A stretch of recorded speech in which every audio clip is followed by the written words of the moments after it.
Samantala, ikinalungkot po ng Malacanang ang pagbitay kay Jakatia Pawa sa Kuwait at sinabi ni Presidential Spokesman Ernesto Abella na binigyan ng suportang legal ng pamahalaan ng Pilipinas si Pawa para maipaglaban ang kaso. Ginawa din anya ng pamahalaan ang lahat ng paraan para maisalba si Pawa sa parusang bitay.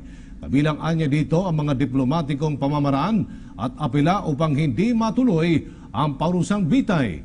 Sa kasalukuyan ay nakikipag-ugnayan na ang Department of Foreign Affairs sa mga naulila ni Pawa para sa mga kaukulang tulong. Kaisaan niya sila ng pamilya ni Pawa sa panalangin. Kinumpirma ng Department of Foreign Affairs sa pagbitay sa isang OFW sa Kuwait at ayon sa DFA, ginawa ng pamahalaan ng lahat para ng pamahalaan ng tulong sa mga naulila ng Pinay OFW. By report si Eunice Samonte.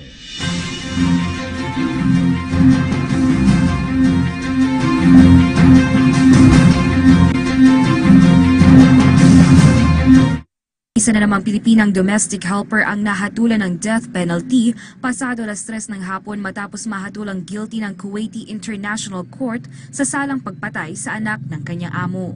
Kinumpirma ni DFA spokesperson Charles Jose na kahapon lang nila nalaman na tuloy na ang pagbitay sa Pilipina pasado alas 10 ng umaga oras ng Kuwait. It is with deep sadness that we announce the execution today of Jakatia Pawa, a Filipino OFW in Kuwait. We extend our sincere condolences and sympathies to the family of Ms. Pawa. Agad naman nakiramay ang DFA sa pamilya Pawa kasabay ng pagpapahayag na ginawa naman ng gobyerno ang lahat upang mailigtas ang buhay ni Jakatia, kabilang nga dyan ang pagkuha ng mga top lawyers sa Kuwait. Ayon kay ASIC Charles Jose, tangi ang pagpapatawad lamang ng amo ni Jakatia ang hinihintay upang hindi matuloy ang pagbitay. In the case of Pawa, we have been trying to negotiate the blood money. That's why we have been working on this since 2007. But I think the family refused and requested or demanded the implementation of the death sentence. That's why the Kuwaiti government carried out the death sentence. Isa ang Pilipina si Jakatia Pawa sa 3 babaeng napabilang sa mga bibitayin kasama isa pang Kuwaiti at isang Ethiopian. Ayon sa mga naunang depensa ni Jakatia, sinabi nito na siya ay inosente at hindi niya magagawa ang pagpatay. Aniya, maaring ang mga kamag-anak mismo ng biktima ang gumawa ng krimen matapos malaman ang patagong love affair nito sa kanyang kapitbahay. Matatanda ang May 14, 2007 nang mangyari ang insidente. At January 19, 2010 nang mahatulan ng Kuwaiti Supreme Court ng death sentence si Jakatia. October 2016, nakapunta pa ang pamilya ni Jakatia sa Kuwait upang makasama ang kanilang ina sa tulong na rin ng Philippine at Kuwaiti government. Samantala nakadepende naman sa pamilya ng biktima kung iuuwi o ililibing na sa Kuwait ang katawan ng biktima alinsunod sa kanilang tradisyon bilang Muslim. Nakahanda naman ang OWA para sa mga benepisyong matatanggap ng pamilya ng Jakatia. Which death sentence would be carried out. So, kailan po yung huling pakikipag-ugnayan ng ating pamahalaan sa pamilya ni Jakatia? I think this morning, our action office was able to talk to the family. Before na-inform kayo, sir, na execute na pala siya, prior, meron po bang huli? I think it's constant, no? But in 2016, October, we even facilitated the visit of the family to Kuwait. But in between, I think the constant communication. So, sorry for belaboring the point, but after we got the information from the Kuwait government that she's scheduled to be executed, did we inform the family right after? This morning, we were able to talk to the family. Pero nga, the family found out first because simultaneous, the same time the embassy was informed, OFW Pawa was given a cell phone to call her family. Sir, was there any time at all during the negotiations na nagkaroon talaga ng hope because according to the Colonel Pawa, he was told by one of the lawyers that in 2017, which is of course this year, na makakauwi na daw po si Jakatia. So what happened along the way, sir?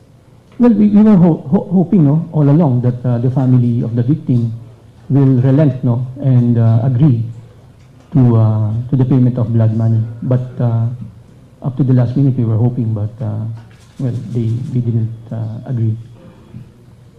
Sir, was there any representation from the Department of Foreign Affairs during the execution of Ms. Pao? Was there ambassador data around during the execution? Yes, nandun ang embassy, no? That's why we were waiting for the confirmation. The very minute it happened, the ambassador called the DFA to report. Sir, sabi ni Colonel Pawa kanina, during the negotiation, may pumayag yung uncle ng family na yung blood money, pagtatayo nilang ng mosque sa Pilipinas at papangalan sa Bitcoin. Totoo po ba yun? Well, may ganong negotiation, no? But the final decision rested with the mother of the victim. How was he situated? Nasaan yun? How was he? By hanging. Sorry. So, nauna yung family na nalaman from Zakasha. Kailan nila nalaman? Yesterday. Yesterday. Kahapon pa. Any other questions? Kung wala na, thank you very much. Soundbite purposes. Do you think, sir, that had the family given the Blood money? Tanazul. things would have been different for her? Definitely. So yun talaga yung medyo. Yeah, that was the key, no? Maybe with the Tanazul, the death sentence would have been commuted to life imprisonment or term imprisonment. The mayor was Yeah. So the family maintains her guilt. Pero ano po ang Innocence, maintains her innocence.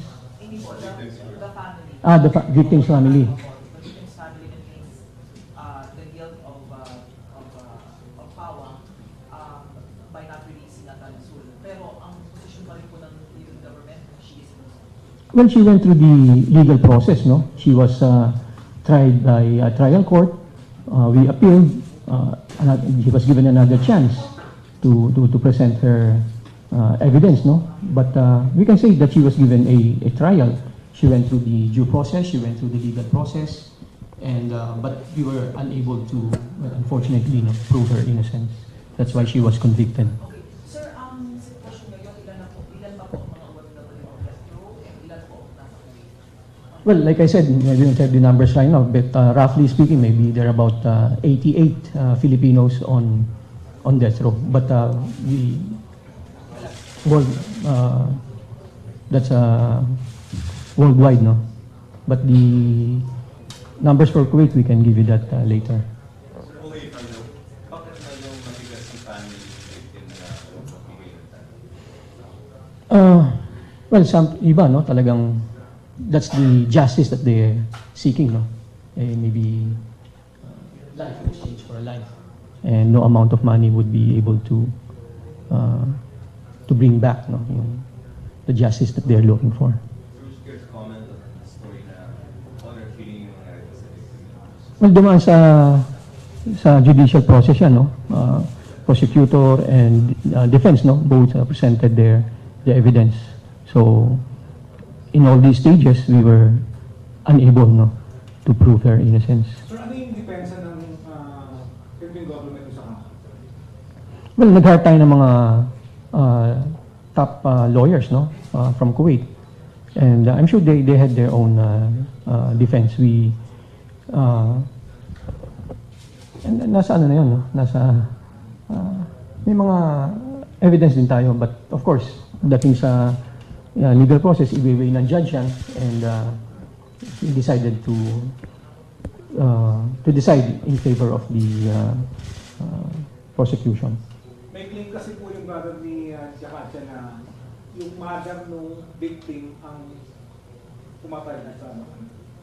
Well, too late na, no, para pag-usapan yan. Dumaan na sa proseso yan, and we respect the decision of the justice system sa Kuwait.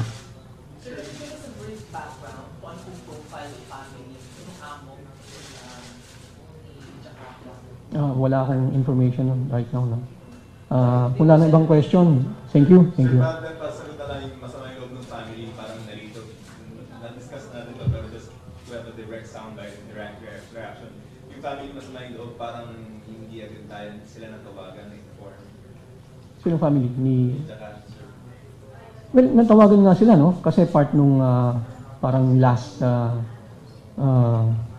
arrangement, OFW Pawa was given a cell phone by the prison authorities. So she was able to call her family. That happened simultaneously when the embassy was informed. Kaya bago namin sila matawagan, natawagan na sila ni...